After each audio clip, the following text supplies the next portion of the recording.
గిడుగు రామ్మూర్తి పంతులు గారు ఏం చేశారు? గాంధీ గారిని మహాత్ముడు అన్నామంటే ఎందుకన్నామంటే ఎవరికి తోచిన వాళ్ళు చెప్తారు. ఆయన స్వతంత్ర పోరాటానికి ఆయన ప్రధాన కారకుడయ్యాడు, అందరినీ కలిపాడు. అద్భుతమైనటువంటి సహాయ నిరాకరణోద్యమం, ఉప్పు సత్యాగ్రహం, ఇటువంటివన్నీ కూడా ఆయన కొత్త కొత్త ఆలోచనలతో వీళ్ళందరినీ కలిపి ముందుకు నడిపాడు, అందుకని ఆయన మహాత్ముడు అన్నామని ఏదో చెప్తారు. గిడుగు రామ్మూర్తి పంతులు గారిని మరి భాషా దినోత్సవం జరుపుకుంటూ ఇవాళ ఆయన పేరు మీద జరుపుకుంటున్నాం. ఈయన ఏమనాలి మనం? ఈ రెండు తెలుగు రాష్ట్రాల్లో కూడా ఇవాళ అందరం ఇంత తేలిగ్గా మాట్లాడుకుంటున్నాము, పత్రికల వాళ్ళందరూ కూడా ఇంత తేలిక మాటలతో వార్తలు అందిస్తున్నారు అని అంటే ఆ పుణ్యం ఈ మహాత్ముడిది. రెండు తెలుగు రాష్ట్రాల్లో భాషకి సంబంధించి మహాత్ముడు అనదగినటువంటి సాహితీవేత్త, సాహితీమూర్తి ఎవరన్నా ఉన్నారంటే మహాత్ముడు అనేటువంటి మాట వాడదగినటువంటి వాడు ఒక్క గిడుగు రామ్మూర్తి గారు. మహాత్మ శబ్దానికి ఎవరు మిగతా వాళ్ళందరూ కూడా తక్కిన కింద వాళ్ళు అన్నమాట. ఈయన ప్రథముడు. ఈయన భాష తేలిక మాటల్లో ఉంటే అందరికీ అర్థమవుతుంది అని ఆనాడు ఆయన పోరాడాడు. ఆ పోరాడినప్పుడు పండితులు ఎట్లా ఉన్నారు? ఇవాళ కాలంలో ఉన్నట్టుగా లేరు పండితులు.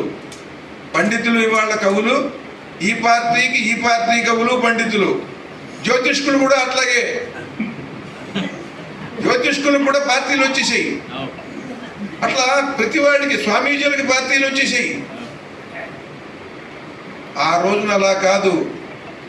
ఒక మాట అంటే ఒక మాట కోసం కొట్టుకుని దెబ్బలాడుకుని కోర్టుకెక్కారు. ఈ మాట అనొచ్చు అనకూడదు అని. నువ్వు రాసినటువంటి ఆ పదం తప్పు అని శ్రీపాద కృష్ణమూర్తి గారిని చల్లపల్లి వెంకట శాస్త్రి గారు, ఆయన గురువు గారినే ఇది తప్పు అని అన్నాడు. ఎట్లా తప్పు నువ్వు చెప్పు అన్నాడు. అక్కడి నుంచి దాని మీద వాగ్వివాదం ప్రారంభమైంది. ఇద్దరు కోర్టుకు వెళ్ళారండి. ఊహిస్తారా మీరు ఈ జాతి ఎంత గొప్పదో? వాడు కోర్టుకు వెళ్ళారని. ఏమిటండి గురువు గారు శిష్యుడు అని.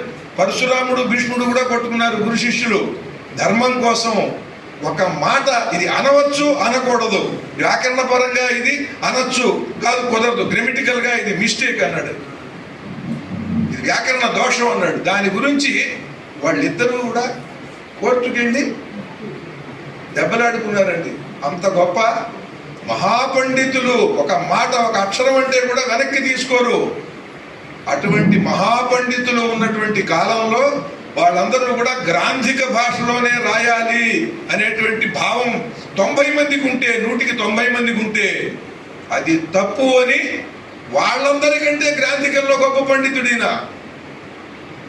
ఇవాళ పత్రికలో రాసేటువంటి సంపాదకులు, పత్రికా కథా రచయితలు, వ్యాస రచయితలు వీళ్ళందరూ కూడా గొప్ప గ్రాంధిక భాష వచ్చిన వాళ్ళు కాదు. ఇవాళ్ళంటే సుమారు 50 ఏళ్ళ నుంచి కూడా గొప్ప వ్యాకరణవేత్తలేం కాదు వాళ్ళు, మంచి ఆలోచన పరులు. కానీ ఈ గిడుగు రామ్మూర్తి పంతులు గారు ఏంటి, ఆనాడు ఉన్న గ్రాంధిక పండితులని చెప్పుకునేటువంటి వాళ్ళందరికంటే గొప్ప గ్రాంధిక పండితుడు. ఆయన అందరి రచనల్లోనూ కూడా తప్పు చూపించాడు. వేదం వెంకటరాయ శాస్త్రి గారు అని అంటే గజగజలాడతారు అందరూ. వేదం వెంకటరాయ శాస్త్రి గారి పుస్తకంలో తప్పులు చూపించాడు. ఆయన సంస్కృతం కూడా రాదన్నాడు. తెలుగు గారు సంస్కృతం కూడా రాదు ఆయనకి. ఆయన అమోఘ ప్రయోగాలు ఏం చేయలేదు. ఆయన చేసిన ప్రయోగాలు ఏమి సంస్కృతంలో గొప్పవేం కాదన్నాడు. చిరకమర్తి లక్ష్మీనరసింహం గారి గురించి శుభ్రంగా విమర్శించాడు. పానుగంటి లక్ష్మీనరసింహం గారు సాక్ష్యోపన్యాసాలు రాసిన మహానుభావుడు. వాళ్ళ చమత్కారం గొప్పది కావచ్చు, వాళ్ళ ఆలోచనాపరులు కావచ్చు, భాష విషయంలో మాత్రం వాళ్ళు చేసినటువంటి దోషాలు ఉన్నాయని చెప్పాడు ఆయన. వడ్డాది సుబ్బరాయ కవిని మహాకవి అయినా కానీ ఆయన రాసినటువంటి వాటిలో దోషాలు ఉన్నాయని చెప్పాడు. కవిత్వం వేరు, భాష వేరు. మీరు గొప్పగా కవిత్వం రాసి అందరినీ ఆహ్వానిపిస్తున్నారు, కానీ మీరు గ్రాంధిక భాష అని మీరు ఏదో బుధానికి వేసుకుంటున్నారు. మీరు రాసినటువంటి వాటిల్లోనే గ్రాంధికంలో దోషాలు ఉన్నాయి, ఇవిగో అని చూపించాడు. అది ఆ మహానుభావుడి గొప్పతనం. వాళ్ళ గ్రాంధిక భాషను, పండితులు రాసిన పద్యాన్నో ఇష్టపడిన వాళ్ళు వేల మంది ఉన్నారు. ఇష్టం వచ్చినట్టుగా మాట్లాడతారు, కానీ వాళ్ళకి పద్యము తెలియదు, వచనము తెలియదు వీళ్ళకి. ఆ గిడుగు రామ్మూర్తి పంతులు గారు ఏమన్నాడు, గ్రాంధికం రాసిన వాళ్ళకి మీకే గ్రాంధికం రాదన్నాడు. అంత గ్రాంధికం వచ్చిన వాడు ఈయన, అంత వ్యాకరణం వచ్చినవాడు. కేవలం సంస్కృత వ్యాకరణం, తెలుగు వ్యాకరణం కాదు, సవర భాషకి, సవరలు మాట్లాడుకునేటువంటి మాటలు, అడవుల్లో మాట్లాడుకునేటువంటి వాళ్ళని ఇంట్లోకి తీసుకొచ్చి పెట్టుకుని